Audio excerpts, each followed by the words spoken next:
Hi అండి, అందరికీ నమస్కారం. Durga vlogs and gardens. నేను మీ కనకలక్ష్మిని. ఈరోజు ఏం చూపిస్తున్నానంటే ఆర్చ్ చేసి చూపిస్తున్నానండి. తొలకాశ కదా, తొలకాశ పండగ ఆర్చ్ చేసుకుంటే ఎంతో మంచిదండి. తొలి పండగ దానికి ఏమేం కావాలో చూపిస్తాను చూడండి. పొయ్యి మీద 2 గ్లాసులు వాటర్ వేసుకొని చిన్న గాజు గ్యాస్తో వేసుకుంటున్నానండి నేను. 2 గ్లాసులు వాటర్ వేసుకొని 2 గ్లాసులు పిండి వేసుకోవాలండి. అదిగో 10 గ్రాముల బెల్లం ఉంటుంది, వేసాను.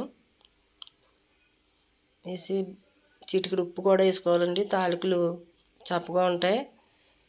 వేసి అవి మరిగిన తర్వాత 2 గ్లాసులు పిండి వేసుకోవాలి. ముందు ఒక గ్లాస్ వేసేయాలి. ఆ గ్లాసు కలిపేసుకున్నాక తర్వాత మళ్ళీ ఇంకో గ్లాస్ వేసుకోవాలండి. 2 గ్లాసులు ఒక చుట్టూ వేసేయకూడదు, ఉండలు కట్టేస్తుంది. ఇప్పుడు మళ్ళీ అలా ఇంకో గ్లాస్ జల్లుకోవాలి. జల్లుకుని అలా చిమ్లో పెట్టుకుని ఉడికించుకోవాలి. చాలామందికి తాలికలు విడిపోతాయండి. ఇరగకుండా ఉండాలంటే మనం 2 నిమిషాలన్నా అలా ఉడికించుకోవాలి. జిగుమానం వచ్చేలాగా. చూడండి ఎలా ఉందో, జిగుమానంగా ఉంది కదా. అలా ఉన్నప్పుడు మనం దింపేసుకోవాలి. అలా ముద్ద చేసుకుని దింపేసుకోవాలి. దింపేసుకుని ఇప్పుడు అదే ప్యాన్లో 4 గ్లాసులు వాటర్ వేసి పొయ్యి మీద పెట్టుకోవాలి.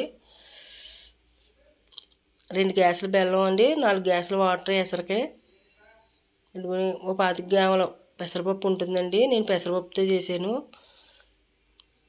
అది కొబ్బరికూర వేసుకుంటారండి. ఈ పెసరపప్పు వేసుకున్నా కూడా బాగుంటుంది. ఇలా కూడా చేసుకోవచ్చు. చూడండి జిగుమానంగా ఎంత బాగుందో. అలా ఉండాలి. ఉంటే మనకు తాలికలు ఇడవండి.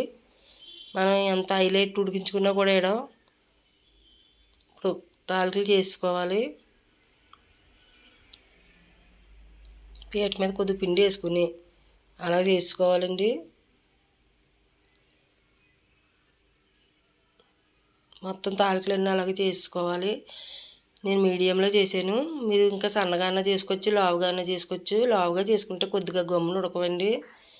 సన్నగా చేసుకుంటే కనిపించవనేసి నేను అలా మీడియంలో చేశాను. చూడండి తాలిక ఇడతలేదు ఊపినని. పిండి ఉడకపోతే అండి తాలిక ముక్కలు ఇడికి పడిపోతుంది.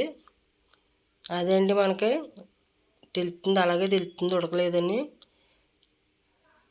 చూడండి తాలికలన్నీ అలా చేసుకుని ప్లేట్లో వేసుకోవాలి.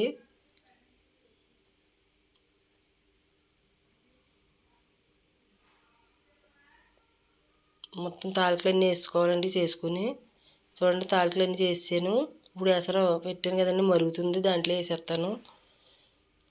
పెసరపప్పు కూడా ఉడికిపోతుందండి. ఎందుకంటే మనం నానబెట్టి పెట్టుకున్నాం కదా పెసరపప్పు. ముందుగా కడిగేసి నానబెట్టి పెట్టుకోవాలండి పెసరపప్పు. అప్పుడు గమ్మున ఉడికిపోతుంది. తాలికలు ఉడికిలోకి పెసరపప్పు కూడా ఉడికిపోతుంది. అలాగా ఓ పొంగు వచ్చాక కలుపుకోవాలి, లేకపోతే ముందు కలపకూడదు. చూడండి కొద్దిగా పిండి బెల్లం కలిపి పెట్టుకోవాలండి. ఏమన్నా పలసగా ఉంటే వేసుకోవచ్చు, లేకపోతే అక్కర్లొద్దు, అక్కర్లొద్దు. అలా మూత పెట్టుకుని కొద్దిగా ఉండొచ్చుకుని అలా ఉడికించుకోవాలి. చక్కగా ఉడికినాయి చూడండి, విడిపోకుండా ఉడికినాయి కదా, ఎంత బాగున్నాయి చూడండి. అలా ఉండాలండి, ఇడకుండా. ఇప్పుడు ఇలాచి వేసుకోవాలి. ఇలా 4 యాలకులు పొడి చేశానండి, అది వేసుకోవాలి. ఫ్లేవర్ బాగుంటుంది. మీరు నెయ్యి కూడా వేసుకుంటారండి. నేనైతే నెయ్యి వేస్తలేదు, నెయ్యి ఫ్లేవర్ వచ్చేస్తుందని. అది ఫ్లేవర్ ఉండదు. చూడండి చక్కగా ఉంది. నేను ఆర్గానిక్ బెల్లం వాడానండి, అందుకే ఆ కలర్లో ఉంది.